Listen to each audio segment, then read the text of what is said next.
কারা, ইমাম যখন কেরাত করবে ফানসিতু, তখন তোমরা চুপচাপ হয়ে যাও। সুবহানাল্লাহ সুবহানাল্লাহ। তাহলে এটা যদি ফরজ হয়, তাহলে আমার নবী ফরজের বিপক্ষে আমল করতে বললেন? নবী বলছেন চুপ হয়ে যাও, ইমাম কেরাত চালু করবে। তো তাহলে কি বোঝা গেল? এক জায়গাতে নবী পাক বলছে যে ইমামের পিছনে সূরা ফাতিহা না পড়লে নামাজ হবে না, আর এক জায়গাতে নবী পাক বলছেন ইমামের পিছনে কিছু পড়তে হবে না, চুপ থাকতে হবে। তাকবীর পাঠ করার পরে তুমি চুপ হয়ে যাও। আর একটা হাদিস আপনাদেরকে শোনাবো, তার পূর্বে বলি নবী পাক চুপ হতে বললেন মানে কি?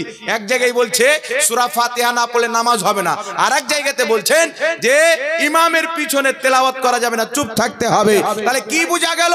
যখন আপনি একা নামাজ পড়বেন সূরা ফাতিহা না পড়লে নামাজ হবে না, আর ইমামের পিছনে যখন পড়বে ইমামের পিছনে সূরা ফাতিহা পাঠ করা বৈধ হবে না। জোরে বলুন সুবহানাল্লাহ।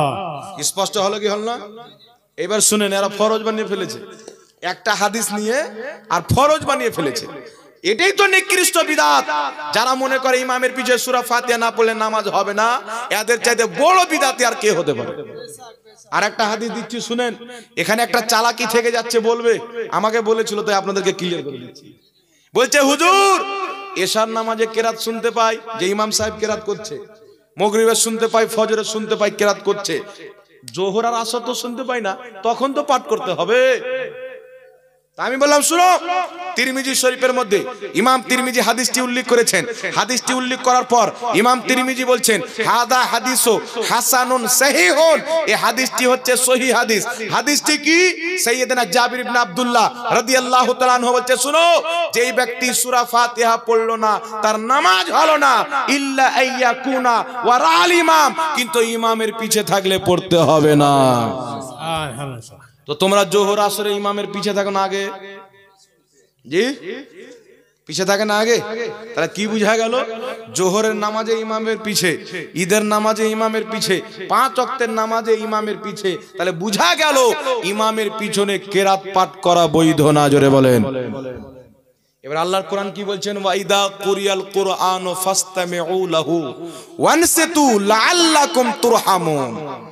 আল্লাহ বলছে শুনো, যখন কেরাত পাঠ করা হবে তখন তোমরা চুপচাপ মনোযোগ সহকারে শুনো, যেন তোমাদের প্রতি রহম করা হয়। এই আয়াতটা নামাজের জন্য। মুফাসসিরিনে কেরাম নিজের তাফসীরের কিতাবে লিখেছেন, যেমন ইমাম তাবারি লিখতেছেন, শুনো, আল্লাহ পাক এই আয়াতটি অবতরণ করেছেন নামাজের জন্য। আল্লাহ বলছেন শুনো, তোমরা নামাজে যখন থাকবে আর কেরাত পাঠ করা হবে তোমরা চুপচাপ থাকো আর মনোযোগ সহকারে শোনো, যেন তোমাদের প্রতি রহম করা হয়। তাহলে বুঝা গেল যারা ইমামের পিছনে চুপচাপ থাকে তাদের প্রতি আল্লাহর রহমত নাজিল হয়, যারা ইমামের পিছনে কেরাত করে তারা আল্লাহর রহমত থেকে বঞ্চিত হয়ে যায়। সুবহানাল্লাহ। তাহলে কোরআনের বিরুদ্ধে ফতোয়া দিয়ে একটা হাদিস পড়ে কুদ্ধা বাড়িয়ে ফরজ বানিয়ে দিয়েছে, তো এর চাইতে বিদাত কি আছে? আর মানুষকে বলছে আহলে সুন্নাতকে যারা বিদাতি। জি, বুঝতে পারছেন? আর নিজেই যে কতগুলো বিদাতি আকীদা তৈরি করেছে। একটি কথা মনে রাখবেন, আমলের বিদআতের ক্ষমা আছে। তোমরা আমাদের আমলকে বিদআত বলো, কিন্তু আমাদের সামনে বসলে বিদআত প্রমাণ করতে পারবে না। মানুষকে বুঝাও, কিন্তু তোমাদের আকীদার মধ্যে শত শত বিদআত আছে, শত শত কুফরি আছে। তোমাদের আকীদা, আহলে হাদিসদের আকীদা হলো আল্লাহর হাত, পাও, নাভি, ঘুঁটি সব আছে। এটা আহলে হাদিসদের আকীদা। এই আকীদা হলো জঘন্যতম বিদআত এবং শিরকি আকীদা। তাদের আকীদা হলো আল্লাহ আরশে বসে আছে, চেয়ারের উপরে সিংহাসনে বসে আছে, আর আল্লাহ জায়গা থেকে পাক, লা ইয়াতামাক্কানু ফি মাকান। সারা আকিদা নাসাবির মধ্যে লেখা আছে আল্লাহ জায়গা থেকে পাক। কেউ যদি আল্লাহর জন্য জায়গা নির্ধারিত করে ওই ব্যক্তি কাফির হয়ে যাবে। কেউ যদি বলে আল্লাহ আরশে বসে আছে ও কাফির, কারণ আল্লাহ আরশে বসা থেকে পাক। তাহলে আল্লাহ কুরআন পাকে বলছেন আর রহমান আলাল আরশে ইস্তাওয়া। রহমান উনি যিনি আরশে ইস্তাওয়া করলেন, যেমন তার শানের যোগ্য। আর ওয়াহাবি তারজামা করছেন যে আরশে বসে গেল। কিন্তু হযরত আলী কি বলছেন জানেন? তাফসিরে নাসাফির মধ্যে এই আয়াতের তাফসির হযরত আলী থেকে হাদিস নিয়ে এসেছেন ইমাম নাসাফি। হাদিসটি কি? তিনি বলছেন আল ইস্তাওয়া গায়রু মাজহুলিন। ইস্তাওয়া হচ্ছে মাজহুল, ওয়াল কাইফু, হযরত আলী বলছেন যে ইস্তাওয়া গায়রু মাজহুলিন, ইস্তাওয়া হচ্ছে মাজহুল, ওয়াল কাইফু গায়রু মাকুলিন, ওর কাইফিয়াত হচ্ছে যে আমাদের মনে মানে ব্রেন আসবে না যে উনি কিভাবে ইস্তেওয়া করলেন, কেমন ভাবে করলেন, আল্লাহর যেমন শান তেমন করলেন, এটা আমাদের ব্রেন আসবে না। হযরতে আলী বলছেন ওয়া সাওয়ালু বিহি বিদআতুন, এর ব্যাপারে প্রশ্ন করা হচ্ছে বিদআত, ওয়া জুহুদু বিহি কাফার, আর কেউ যদি ওর জুহুদ মানালে, আল্লাহ বসে আছেন, চেয়ারের উপরে বসে গেছেন, এগুলো সব হচ্ছে কুফরিয়া। কে বলছেন? জোরে বলেন।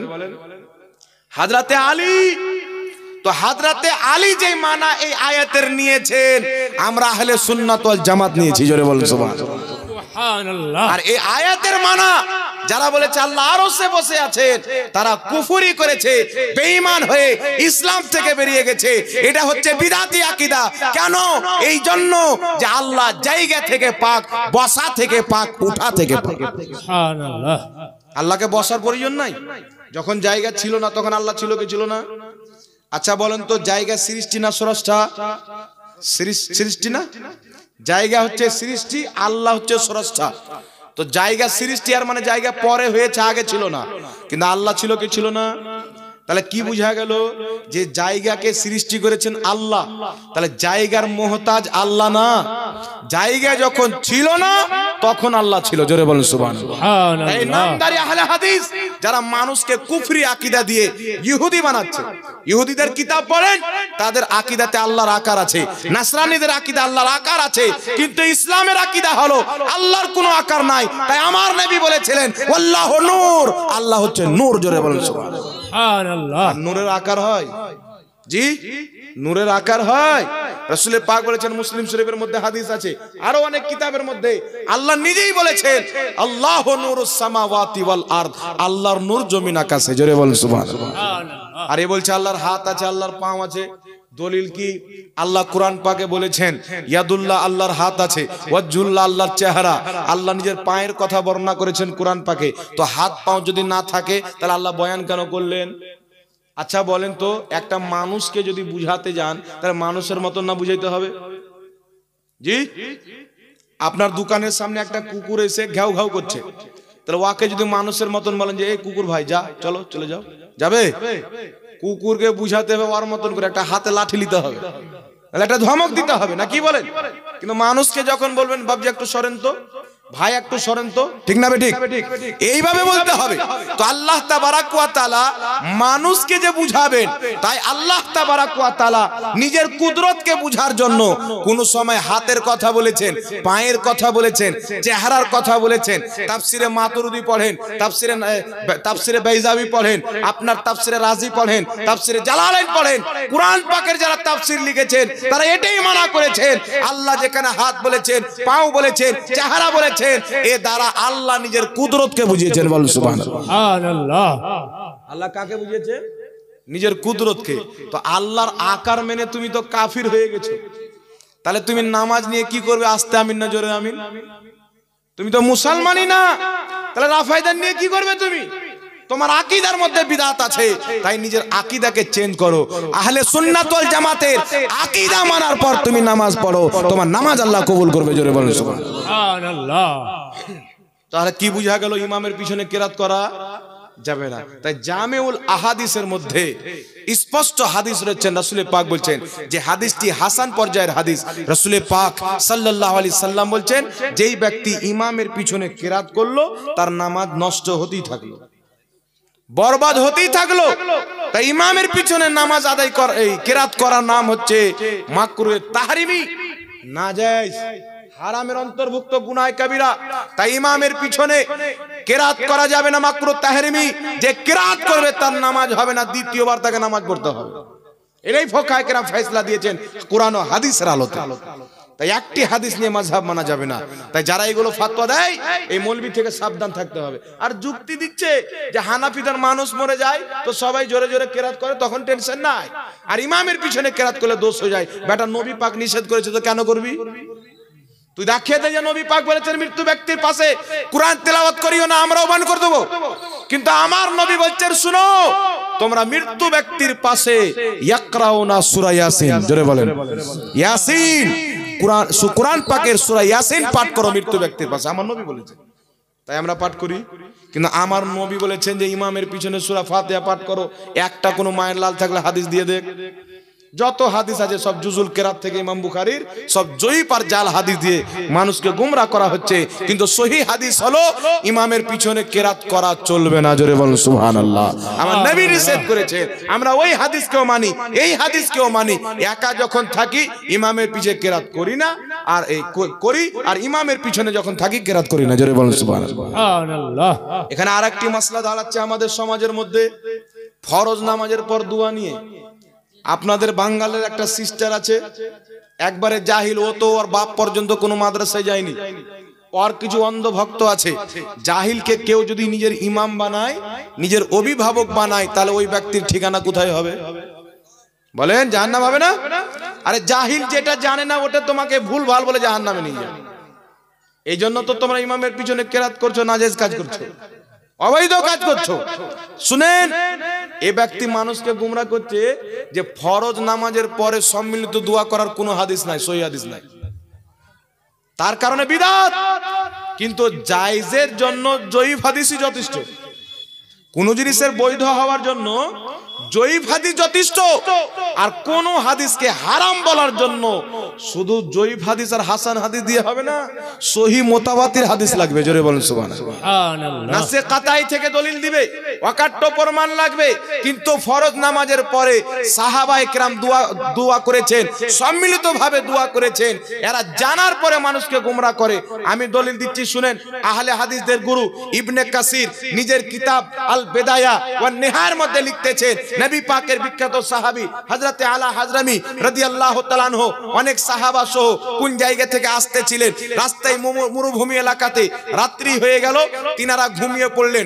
ফজরের নামাজ আদায় করার জন্য জেগেছেন, দেখছেন তিনাদের উটগুলি হারিয়ে গেছে, একটা উট খুঁজে পাওয়া যায় না। তিনারা ফজরের নামাজ আদায় করলেন। নামাজ আদায় করার পর হযরতে আলা হাজরামি রাদিয়াল্লাহু তাআলা আনহু নিজের দুইখানা হাত তুললেন। নামাজে সালাম ফেরার পর তিনাকে দেখে যত সাহাবী তিনার মুক্তাদি ছিলেন সবাই দুই হাত তুললেন। তিনি দোয়া করছিলেন, সমস্ত সাহাবা আমিন বলতেছিলেন। আর এত লম্বা দোয়া করলেন যে সূর্য বেরিয়ে চলে আসলো। আল্লাহ তাআলা তাদের দোয়া কবুল করে হারানো উটগুলি ফিরিয়ে দিল। বল সুবহানাল্লাহ। নারায়ে তাকবীর, নারায়ে তাকবীর, নারায়ে রিসালাত, নারায়ে রিসালাত। মাসলাকে আলা হযরত, মাসলাকে আলা হযরত মাওলানা মুফতি আলমগীর সাহেব। তাহলে আপনারা বলেন, যে কাজটা সাহাবা করেছেন ওই কাজকে কেউ যদি বিদআত মনে করে না করে, হারাম মনে করে না করে, জাহান্নামে যেতে হবে মনে করে না করে, তাহলে ওর ঈমান থাকবে? সাহাবা তাহলে কোথায় গেছেন? সাহাবা শরীয়ত বেশি বুঝতো না এই বাঙ্গালের হারামজাদা বেশি বুঝে? শরীয়তটা বুঝতো কে? আমার চ্যালেঞ্জ থাকলো, ফরজ নামাজের পরে সম্মিলিত দোয়া করা সহিহ হাদিসের আলোতে জায়েজ আছে। কেন জায়েজ আছে? একটি হাদিস আর পড়ছি, সাহাবায়ে কেরাম করেছেন, আমি এটা প্রমাণ করলাম। একটি হাদিস তাবরানী শরীফের মধ্যে, ইমাম তাবরানী হাদিসটি সহিহ সনদে বর্ণনা করেছেন। হাদিসটি কি? নবী পাক সাল্লাল্লাহু আলাইহি সাল্লাম বলেন, যেখানে মুসলমান জমা হয়ে একত্রিত হয় এবং সম্মিলিতভাবে দোয়া করে, একজন দোয়া করবে, বাকি সবাই আমিন বলবে, তাহলে তাদের দোয়া আল্লাহ অবশ্যই কবুল করবে। জোরে বলুন সুবহানাল্লাহ। সুবহানাল্লাহ। যেখানে মুসলমান জমা হয়, আমার নবী বলেননি অমুক জায়গাতে নবী পাক আম হুকুম করেছেন, যেখানে 10টা মুসলমান জমা হবে বা তার চাইতে বেশি হবে, তারা যেখানে জমা হোক সম্মিলিতভাবে দোয়া করবে। নবী পাকের তাবরানী শরীফের সহিহ হাদিস অনুযায়ী এটা নবীর হাদিসে আমল করা হবে। বলুন সুবহানাল্লাহ। তাই মসজিদে মুসলমান জমা হয়, ফরজ নামাজের পর সম্মিলিতভাবে হাত তুলে দোয়া করা, ইমাম সাহেব দোয়া করবে, মুসাল্লিগণ আমিন বলবে। নবীর সহিহ হাদিস থেকে প্রমাণিত। জানাজার নামাজ আদায় করার পর ইমাম সাহেব দোয়া করবে, সম্মিলিতভাবে মুক্তাদি আমিন বলবে, এটাও নবীর হাদিস থেকে প্রমাণিত। জোরে বলুন সুবহানাল্লাহ। তার কারণে সুনানুল কুবরা লিল বাইহাকির মধ্যে হাদিস, সাইয়্যিদনা আলী রাদিয়াল্লাহু তাআলা আনহু, হযরত আবু হুরায়রা রাদিয়াল্লাহু তাআলা আনহু মৃত্যু ব্যক্তির জানাজা পড়লেন, জানাজা পড়ার পরে তার জন্য দোয়া করলেন। সুবহানাল্লাহ বলবেন না? সুবহানাল্লাহ। তাহলে জানাজাতে মানুষ একত্রিত হয় কি হয় না? জমা হয় কি হয় না? যেখানে মানুষ একত্রিত হবে, ইমাম সাহেব দোয়া করবে, সবাই আমিন বলবে হাত তুলে। এই শব্দ আছে তাবরানী শরীফের হাদিসে। তাহলে ওই দোয়াটা আল্লাহ গ্যারান্টি কবুল করবে। তাহলে জানাজাতে মানুষ জমা হয়, জানাজার নামাজের পরে সাহাবারা দোয়া করেছে, তাই জানাজার নামাজের পরেও সম্মিলিত দোয়া করা যায়, এটা নবীর সহিহ হাদিস মোতাবেক। জোরে বলেন সুবহানাল্লাহ। জালসার মিডিলে, জালসার শেষে, আপনার নামাজের পরে বা এমনি কোনো জায়গাতে কৌরির বাড়ি ইফতারি করতে গিয়ে, কৌরির দোকান উদ্বোধন করতে গিয়ে যেখানে লোক একত্রিত হবে, নবী পাকের হাদিস অনুযায়ী হাত তুলে সবাই মিলে দোয়া করবে, সেটা জায়েজ হবে, নবীর সহিহ হাদিস মোতাবেক হবে। বলেন সুবহানাল্লাহ। এখন একজন আহলে হাদিসের সঙ্গে আমার তর্ক হলো, আমাকে বলছে যে সম্মিলিতভাবে দোয়া করার কোনো হাদিস নাই। জি, তো আমি এই তাবরানী শরীফের হাদিসটা দিলাম।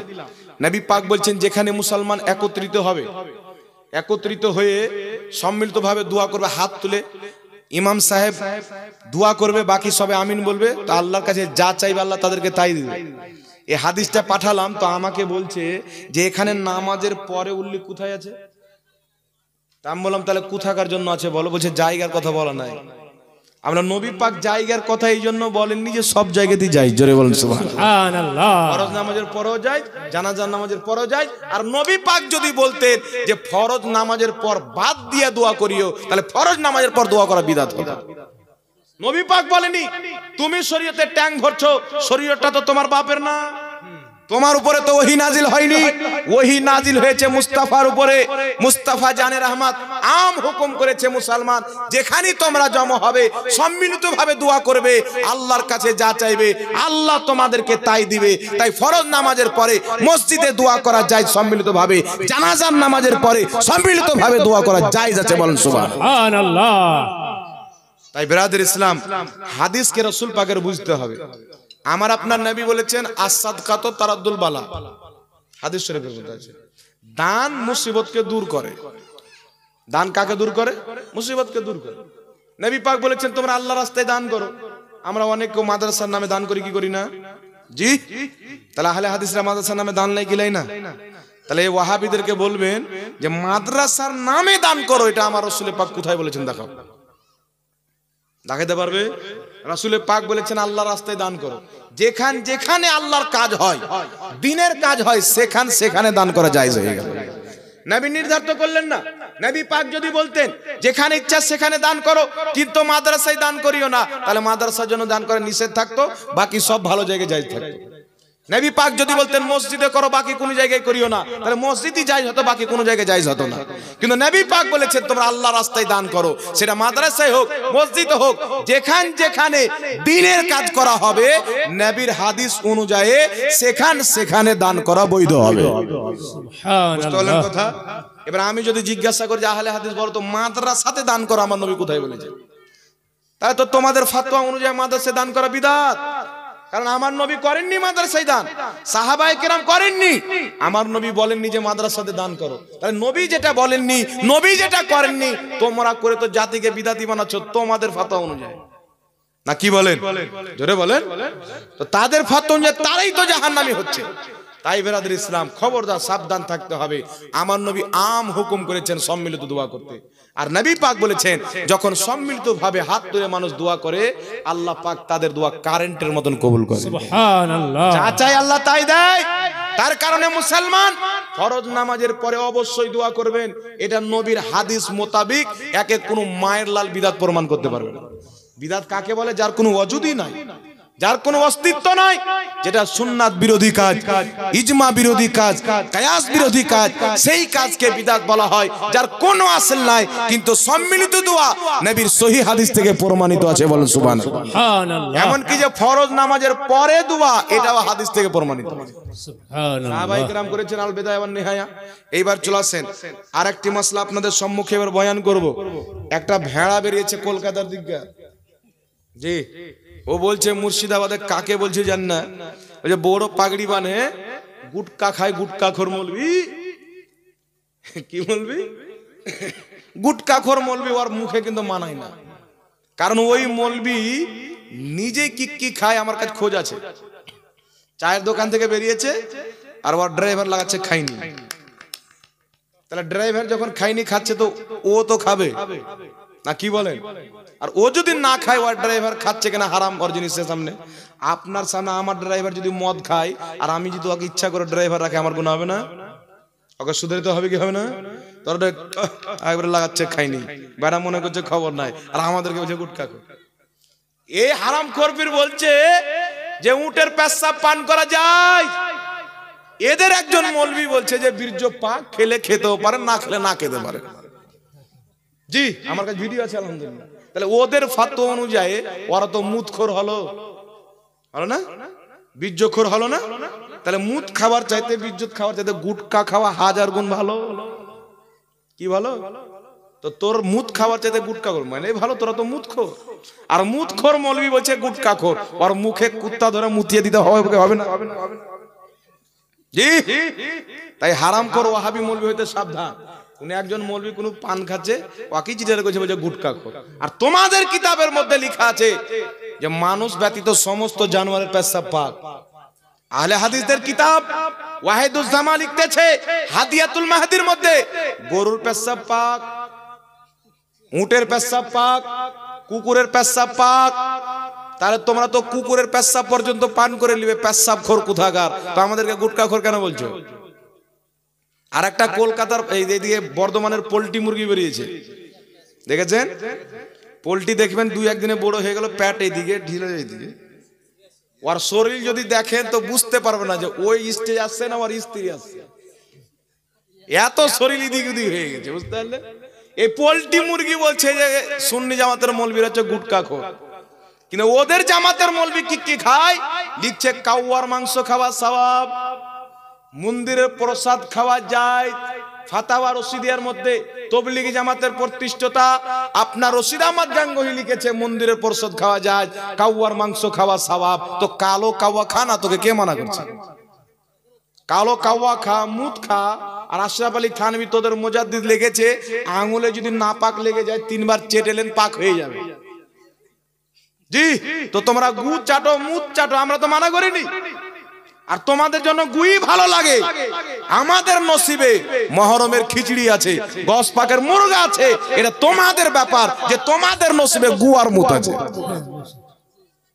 এটা আল্লাহ নসিবওয়ালাকে দান করেছেন, ঠিক না? এইবার চলে আসেন বিরাদর ইসলাম, একজন ব্যক্তি দেওবন্দি মতে বিশ্বাসিত, বলছে মহরমের খিচড়ি খাওয়া বিদাত, হারাম। কেন হারাম? বলছে সাহাবী করেনি, নবী পাক করেনি। সাহাবী করেনি, নবী পাক করেনি, তাই হারাম। তো আমি বললাম তোমাদের পোল্ট্রি মুরগির মাদ্রাসায় শুনেছি 22টা গরু জবাই হয় নাকি? না 22 ডেক না 40 ডেক বিরিয়ানি তৈরি হয়। তাহলে এটা কোন হাদিসে আছে? তাহলে ওটাও তো হারাম হবে তোমার ফাতোয়া অনুযায়ী, না কি বলেন? জি, নবী পাক আর সাহাবী যদি না খেয়ে থাকে, যদি হারাম হয়, তো আমাদেরটা তো প্রমাণ হবে ঈসা আলাইহিস সালামের জন্য সাহাবায়ে কেরাম খাওয়া দাওয়া করিয়েছেন, আমাদেরটা প্রমাণিত। কিন্তু তোমাদের মাদ্রাসায় যে গরু মানো, দুয়ার মজলিস করে গরু মানো, এটা না কোনো নবী করেছেন, না সাহাবা করেছেন, না কোনো ইমাম করেছেন। জি, আরে মহরমের খিচড়ি তো প্রমাণিত আছে, কালিয়বি কিতাবে লেখা আছে হযরতে নূহ আলাইহিস সালামের কাশতি যখন জুতি নামক পাহাড়ে লাগলো, তিনি 7 রকম জিনিস দিয়ে একটা খাবার তৈরি করেছিলেন, যে খাবারটাকে বলা হয় খিচড়ি। জোরে বলেন না। তাই আমরা খিচড়ি খাই, আমাদের তো কোনো না কোনো লিঙ্গ আছে। কিন্তু তোমরা যে খাও, তোমাদের তো কোনো লিঙ্গ নাই। তোমাদের কারণে তো হিন্দুরা মন্দিরে ক্যামেরা লাগিয়ে রেখেছে, কবে ওদের সামনে থেকে প্রসাদ চুরি করে নিয়ে চলে আসবে। আল্লাহ পাক এই জাতি থেকে হিফাজত করুক, সকলে বলেন আল্লাহুম্মা আমিন। তো একটা কলকাতার গাধা বেরিয়েছে, একেবারে জাহিল, নিজে বেঈমান, মানুষকে বেঈমান করছে। এবার যে সাবে বারাতকে কেন্দ্র করে যে রোজা রাখবে ও জাহান্নামে যাবে। জাহান্নামে যাওয়ার জন্য এই সাবে বারাতে রোজা যথেষ্ট। সাবে বারাতে রাত্রিতে যে নামাজ পড়বে সে জাহান্নামে যাবে। ওর বক্তব্য শুনে ভাব মনে হবে যে জাহান্নামটা মনে হওয়ার বাপ বানিয়েছে। জি, যাকে যা জাহান্নামে যাবে, এই জাহান্নামে যাবে। সাবে বারাতে রোজা রাখলে জাহান্নামে যাবে, কিন্তু তার ফাতোয়া অনুযায়ী তারা নিজেই জাহান্নামে, এটা আমি প্রমাণ করব। সাবে বারাতে যে রোজা রাখবে সে জাহান্নামে যাবে, সে কথা বলছে। সে গাঁজাখোর মুতখোর মৌলবি বলছে এখন আমি দলিল দিচ্ছি শুনেন, শাবে বারাতে রোজা রাখলে যদি জাহান্নামে যায়, রাত্রে ইবাদত করলে যদি জাহান্নামে যায়, আহলে হাদিসদের গুরু ইবনে তাহমিয়া নিজের কিতাব ইকতিদাউল সিরাতুল মুস্তাকিমের মধ্যে ফতোয়া দিয়েছে যে শাবে বারাত হাদিস দ্বারা প্রমাণিত, শাবে বারাতে ইবাদত করা উত্তম কাজ। জোরে বলুন সুবহানাল্লাহ, সুবহানাল্লাহ। তাদের ফতোয়া অনুযায়ী তাদের ইবনে তাহমিয়া জাহান্নামী, আর ইবনে তাহমিয়াকে যারা ইমাম মানে শাইখুল হাদিস মানে, তো জাহান্নামীকে ইমাম মানার কারণে, শাইখুল হাদিস মানার কারণে আহলে হাদিসরাও জাহান্নামী তাদের ফতোয়া অনুযায়ী। তো আমরা যখন জাতিকে বলি যে জাহান্নামী ফিরকা আহলে হাদিস, তখন তো তোমার কষ্ট হওয়ার প্রয়োজন নাই, নাকি বলেন? কেন কষ্ট হচ্ছে? বড় তুমি তো প্রমাণ করছো তোমরা জাহান্নামী। আর শুধু তাই নয়, ইবনে তাহমিয়া নিজের আরেকটি কিতাব মাজমুয়া ফাতাওয়ার মধ্যে লিখেছে যে শাবে বারাতের অসংখ্য হাদিস আছে, এটা প্রমাণিত। আর শাবে বারাতকে কেন্দ্র করে ভালো আমল করা, রোজা রাখা, রাত্রে ইবাদত করা আফজালুল আমাল, এটা হচ্ছে উত্তম আমল। জোরে বলুন সুবহানাল্লাহ। ওদের বাপ বলছে উত্তম আমল, আর এই হারামজাদা বলছে জাহান্নামে যাবে। তো তোর ফাতোয়া অনুযায়ী তো তোর বাপ জাহান্নামে চলে গেছে, আর তাকে রাহমাতুল্লাহ বলছো। তো জাহান্নামীকে কেউ যদি রাহমাতুল্লাহ আলাইহি বলে, ও জাহান্নামে যাবে না? তো ওর ফাতোয়া অনুযায়ী ও নিজেই জাহান্নামী। জি। আর শুধু তাই নয়, শুনেন আরেকটা হাওয়ালা দিচ্ছি। আরেকজন আহলে হাদিসদের ইমাম, যার নাম হচ্ছে আব্দুর রহমান মুবারকপুরী, নিজের কিতাব তোহফাতুল আহওয়াজের মধ্যে লিখতেছে